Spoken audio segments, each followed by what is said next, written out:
How does the right to vote affect government representation?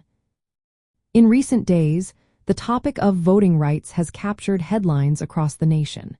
With upcoming elections and ongoing discussions about access to the ballot, many are asking, how does the right to vote affect government representation?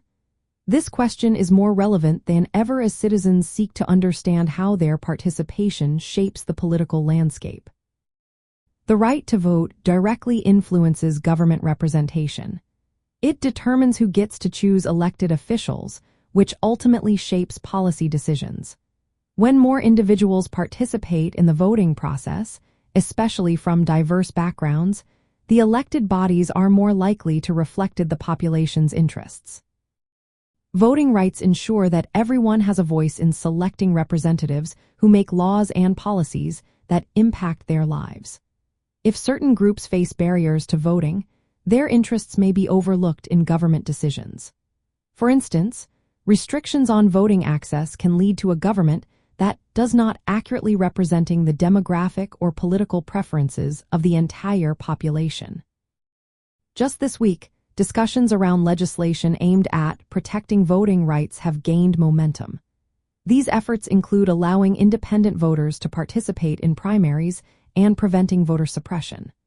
Such measures are essential to maintaining fair representation. On the other hand, laws that make voting more difficult can suppress participation, skewing representation toward those who find it easier to vote. Young people's trust in democracy is also influenced by voting policies. When voting procedures feel fair and accessible, young voters are more likely to engage in elections. However, restrictive measures can lead to feelings of exclusion and distrust, which may reduce participation and weaken representative democracy. As we approach the elections, it is vital to understand how the right to vote affects government representation. Barriers to voting can distort representation, while protections and expansions of voting rights contribute to a more accurate and responsive government. The upcoming elections will be a crucial opportunity for citizens to make their voices heard and shape the future of their communities.